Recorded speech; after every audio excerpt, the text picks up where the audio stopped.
पुनाती थी पुण्य, तो आपके मन की प्रसन्नता दे सके और दूसरों को जो प्रसन्न रख सके वो पुण्य है। और जो खुद को भी पीड़ा दे और दूसरों को भी पीड़ा से भर दे वो पाप है। छोटी सी परिभाषा, छोटी सी परिभाषा। आप यहाँ सब बैठे हैं, ऐसे लगता है कि बस प्रभु की भूमि में बैठे हैं। हमारा हर सांस प्रभु की वाणी सुन रहे हैं, प्रभु के गुण गा रहे हैं, प्रभु के वातावरण में जी रहे हैं। तो हमारा हर सांस किसी अच्छे भाव को सुनना, अच्छा विचार करना चाहता है, अच्छे कर्मों को करना चाहता है।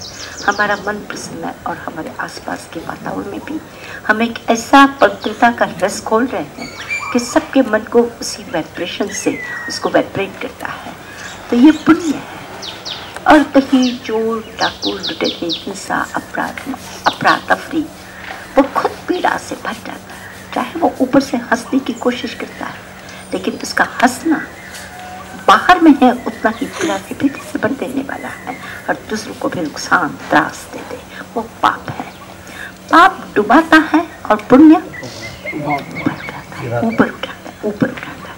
पाप अंधकार है, पाताल है, गहराइयों में डूबने और मरने, सड़ने, गलने के सिवा और कुछ नहीं। और पुण्य प्रकाश है, दिव्य यात्रा है परमात्मा की तरफ की, वहाँ की फुल्की बस मस्ती की यात्रा है वह।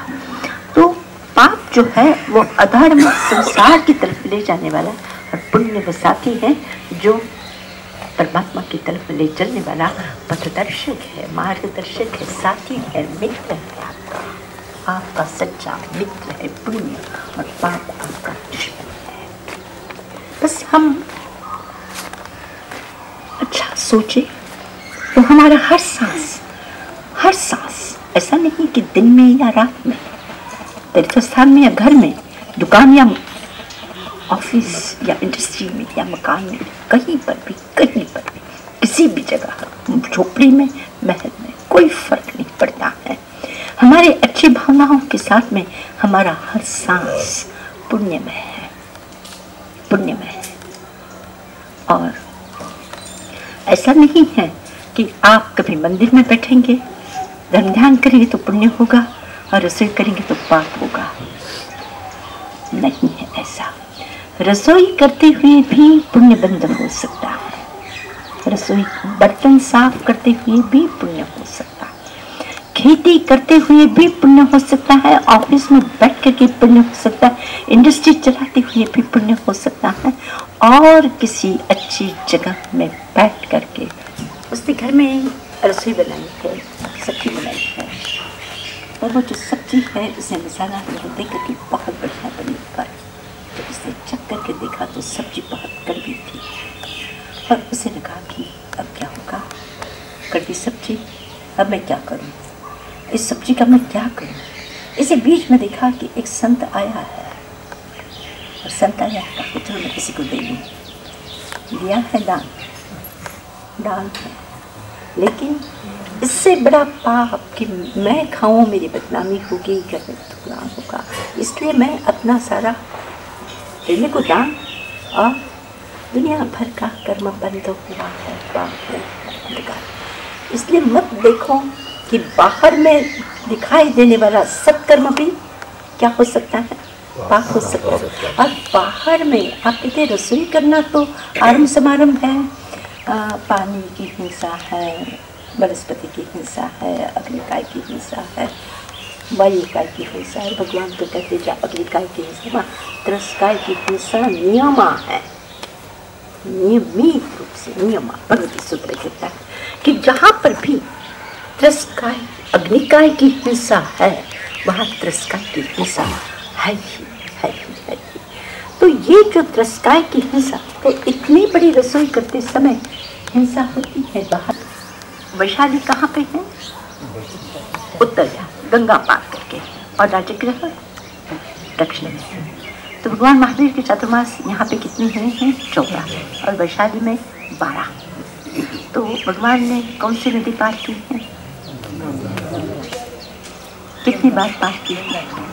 गंगा पार की है, और गंगा ही नहीं, बीच में सोन नदी पार करके फिर घाघरी नदी। कितनी छोटी छोटी नदियों का तो बिहार तो बस जलदेवता का एक उसको एक इतना बड़ा आशीर्वाद मिला है कि जहाँ खुद वही पानी है, जहाँ आसमान के नीचे खड़ा वही वो बरस जाता है। इतनी नदियाँ हैं और इन नदियों को भगवान ने क्या किया है, क्या किया है। और जहाँ अब काय की हिंसा है वहाँ पे किस किस की हिंसा है, वनस्पति काय की, वनस्पति काय की हिंसा है कि। और पानी में वो क्या होता है, लील फूक होती है कि नहीं, और लील फूक क्या होती है, अनंत का है, जो अब इसको कंदमूल कहते हैं वो अनंत का है। इसी तरह से वो जो लील फूक क्या है, अनंत का है, और उसमें मछलियाँ भी हैं। और नाव में से भगवान कितनी बार गए, कितनी ही बार विहार इधर से उधर, उधर से इधर विहार करते हुए। और हमारे आचार्य इतने स्पष्ट, उन्होंने इस बात को कभी भी लगा के नहीं रखा, ये नहीं कहा कि बस गंगा को देवता आया और भगवान को उठा के लेके गया, ऐसा नहीं कि आकाश में जो पानी अचिंत्य था, सोने के सिंहासन तक, सोना का सिंहासन परिग्रह है क्या, परिग्रह छत्र, और वो क्या है, क्या है वो चामल है, इंद्र 64 इंद्र और इंद्राणियाँ भगवान के सामने क्या कर रहे हैं, क्या है, परिग्रह है, संसार है, क्या है, कि त्याग है, कि खड़े हैं धूप में नहीं, कहीं धूप में लग जाए, इसलिए भगवान के ऊपर एक छत्र, छत्र पर छत्र, फिर छत्र पर छत्र, क्योंकि एक छत्र की धूप, फिर दूसरा छत्र, फिर तीसरा छत्र। भगवान को कहीं उनके भक्तों की वो भावना है कि भगवान को एक भी मक्खी या मच्छर या कोई, वो धीरे धीरे इसको दूर करने का प्रयत्न करते हैं कि हमारे भगवान को। तो भगवान ने कभी किसी को कहा कि ऐसा मत करो, कहा किसी को ये सब कोई भी व्यक्ति यहाँ पे अच्छा काम करने के लिए 1000 बार सोचेगा, 1000 बार सोचेगा। उनसे कहो कि मत घुसो उस जगह, वहाँ पे इन नेताओं को वो जो सड़कों पर खुला मांस बिक रहा है, खुला मांस बिक रहा है खुला, और उस पर अनगिनत मक्खियाँ मच्छर गटर के सामने बेच रहे हैं, मिठाइयाँ इतनी मक्खियों के बीच में बेच रहे हैं, सारे के सारे गवर्नमेंट डिपार्टमेंट का एक एक व्यक्ति गुजर जाता है, वहाँ कुछ नहीं। लेकिन अगर कभी किसी डॉक्टर से कभी कोई एक छोटी सी भूल हो जाए, सारे पत्रकार, सारे नेता, सारे ऐसे लगता है कि बस इसी के कल्याण के लिए। जिन लोगों को कम से कम रोटी नसीब है, उनके पीछे भूत की तरह पड़े। मैंने तभी कल कुछ लोगों से कहा कि ये वे गाय के पास में, उसको आप क्या जोंक कहते हैं, क्या कहते हैं, कि जो गाय के थन के पास में वो कुछ जो कभी नहीं कर सकते, उसका दीवार यहाँ पर है। जब हमारे पास में कभी आप लोग दाम दे देते, इसलिए क्या क्या गया है। ऐसा ही नहीं कि केवल अंगूठी गिरने मात्र से तो हमें अपनी गिर पकड़ के 10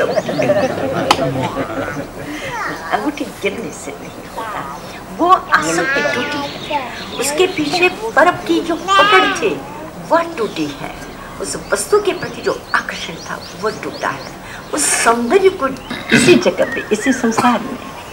अब जैसे कभी किसी ने कह दिया, कुछ कह दिया,